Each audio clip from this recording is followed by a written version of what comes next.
Alhamdulillah wassalatu wassalamu ala Rasulillah nabiyina Muhammadin wa alihi wa sahbihi wa man walah. Asyhadu an la ilaha illallah wahdahu la syarikalah wa asyhadu anna Muhammadan abduhu wa rasuluhu wa ba'd. Ayo ikhwah, pada kesempatan kali ini kita akan mempraktekkan bagaimana tata cara wudu Nabi sallallahu alaihi wasallam. Namun sebelumnya ketahuilah bahwa wudu mempunyai keutamaan yang agung di sisi Allah Subhanahu wa taala. Di antara keutamaannya bahwa berwudu bisa menggugurkan dosa-dosa. Sebagaimana dalam riwayat Imam Muslim, bahwa tidaklah seseorang hamba mencuci kepalanya, wajahnya, kecuali akan keluar dosa-dosanya bersama tetesan terakhir dari air wudunya tersebut. Tidaklah ia mencuci tangannya, demikian pula kakinya, demikian pula kepalanya, kecuali akan dosanya akan berguguran bersama tetesan terakhir daripada air wudu yang menetes dari anggota wudunya tersebut. Di antara juga bahwa kita dianjurkan untuk menjaga wudu, dan itu sifat seorang mukmin. Beliau bersabda, wala yuhafidhu 'alal wudu illa al-mu'min. Dan tidaklah yang bisa menjaga wudunya kecuali seorang mukmin. Dan sudah kita ketahui bahwa wudu adalah syarat sahnya salat. Berarti betapa pentingnya kita belajar tentang bagaimana tata cara wudu Nabi sallallahu alaihi wasallam.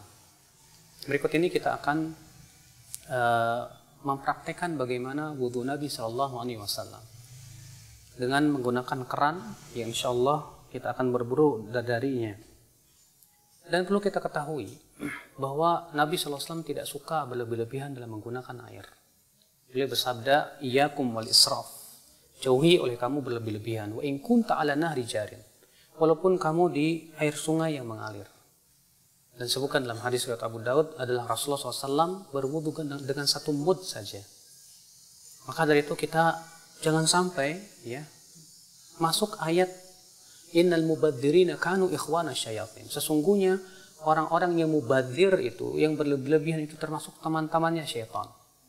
Kadang kita lihat ada orang yang berwudu, ternyata dibuka kerannya besar-besar, sehingga akhirnya dia menggunakan air secara berlebihan.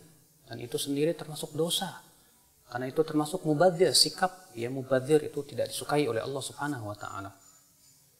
Yang pertama kita akan lakukan yaitu membaca bismillah.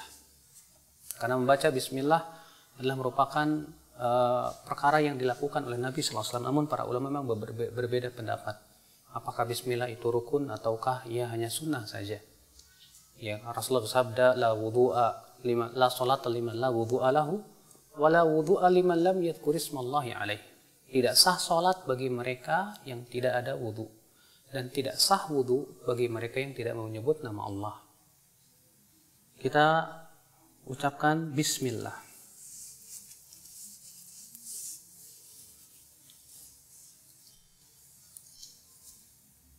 Bismillah, kemudian kita cuci tangan kita 3 kali. Karena Nabi Shallallahu Alaihi Wasallam mencuci tangannya 3 kali, sebagaimana dalam hadis Utsman, hadis Abdullah bin Zaid. Kemudian setelah itu kita berkumur-kumur 3 kali.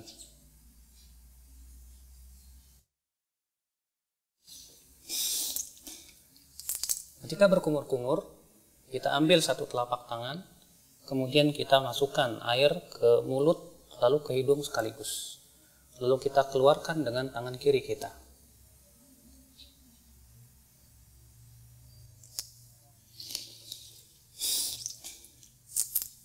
Kita lakukan itu 3 kali.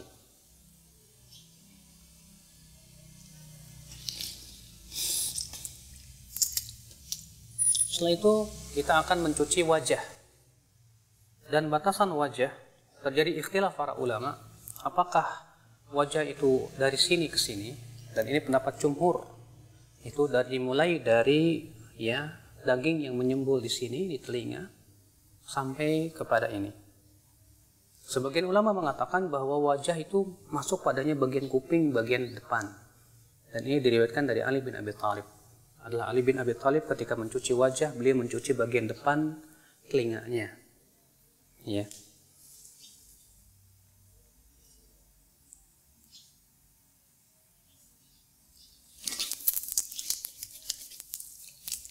Dan dalam riwayat Ibnu Abbas adalah Ibnu Abbas ketika mengambil air dari telapak kanannya, beliau iringkan dengan telapak kirinya, kemudian beliau mengusap atau mencuci wajahnya. Kemudian dilakukan itu 3 kali.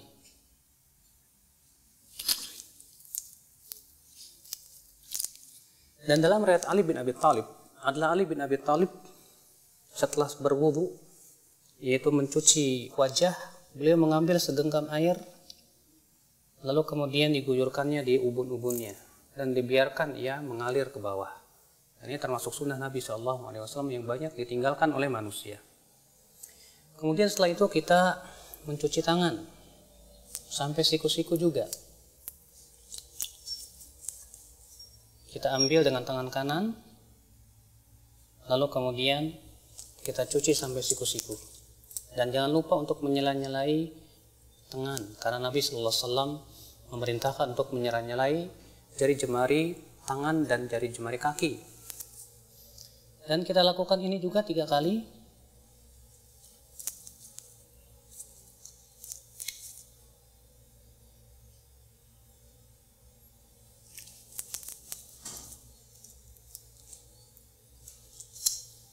Kemudian setelahnya sebelah kiri.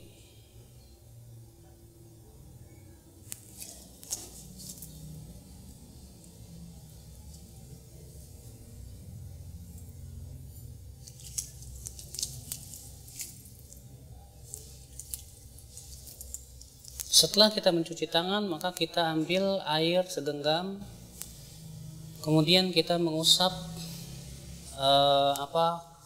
kepala kita. Dan tata cara mengusap kepala ada 2 macam.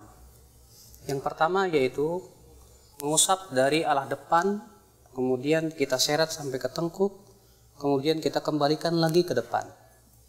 Begini. Kemudian kita kembalikan lagi ke depan. Lalu kemudian kita masukkan jari kita ke dalam telinga, lalu kita usap bagian belakangnya. Seperti ini. Karena Rasulullah mengatakan al-udhunan minar ra's. 2 telinga itu bagian daripada kepala. Jadi ini cara yang pertama, itu dari arah depan. Kita kemudian tarik ke mana? Ke tengkuk. Kemudian kita kembalikan lagi ke bawah, ke depan. Kemudian kita masukkan, lalu kita usap bagian luar telinga. Ini cara yang pertama.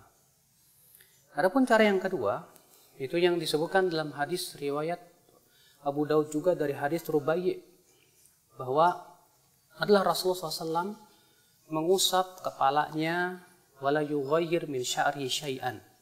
Beliau tidak merubah bentuk rambutnya sama sekali. Ditafsirkan oleh para ulama, yaitu mengusap rambutnya mengikuti alur rambut sehingga tidak merubah. Sebab kalau kita mulai dari depan seperti ini, kemudian ke belakang, tentu rambutnya akan acak-acakan. Tapi Rasulullah SAW pernah melakukan supaya rambutnya tidak acak-acakan, itu dengan cara apa? Beliau mengikuti alur rambut, ya, dan mengusapnya hanya sekali saja. Yaitu dengan dalam riwayat Imam Ahmad bin Hanbal, beliau memberikan contoh, diambil air, kemudian dimulai dari tengah, lalu ke depan, kemudian dimulai dari tengah, lalu ke belakang. Ini yang dicontoh oleh Imam Ahmad bin Hanbal. Maka ini kata Al-Imam Al-Khattabi, khusus bagi mereka yang mempunyai rambut yang panjang. Ketika ia berwudu, ia tidak ingin rambutnya berubah. Maka pada waktu itu kita cukup usap kepala kita sesuai dengan alur rambut, sehingga rambut itu tidak acak-acakan. Ini subhanallah juga banyak tidak diketahui oleh banyak kaum muslimin, padahal hadisnya sahih atau hasan, dihasankan oleh Syekh Al-Albani rahimahullah. Dan dalam riwayat Muawiyah ketika mengusap kepalanya, itu beliau menggunakan cara seperti ini. Diambilnya air, kemudian air ini diguyurnya di ubun-ubun, kemudian diusapnya. Seperti ini. Dan ini pun juga dilakukan oleh Rasulullah SAW, dan itu boleh kita lakukan sekali-kali karena itu juga dilakukan oleh Rasulullah SAW. Kemudian setelah itu kita akan mencuci kaki. Kita akan cuci kaki dan kita sela-selai dengan jari kelingking. Dalam riwayat Abu Daud demikian, Rasulullah SAW menyela-nyelanya dengan jari kelingking. Kemudian kita cuci sampai mata kaki. Kita lakukan itu 3 kali. Kemudian sebelah kiri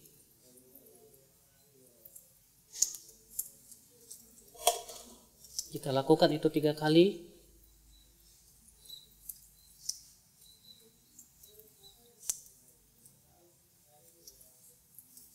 Selesai sudah berwudu.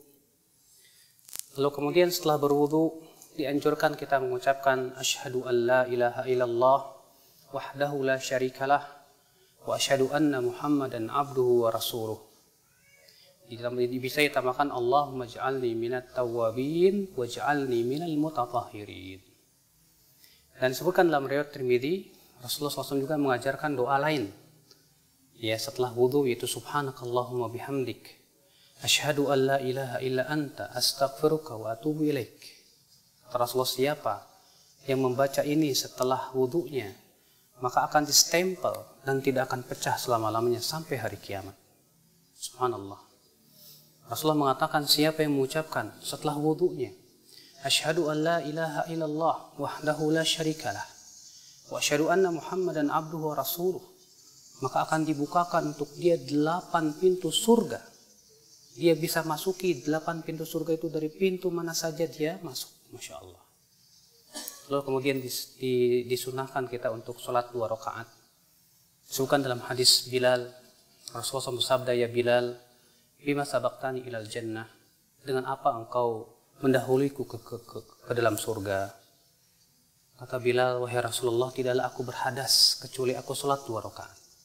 Kata Rasulullah, dengan 2 itu kamu masuk surga. Subhanallah. Ini keutamaan yang agung ya akhul Islam. Semoga ini memberikan faidah untuk kita semua tentang bagaimana tata cara wudu Nabi SAW. Ini saja. Subhanakallah bihamdik. Asyhadu an la ilaha illa anta astaghfiruka wa atubu ilaik. Wassalamualaikum warahmatullahi wabarakatuh.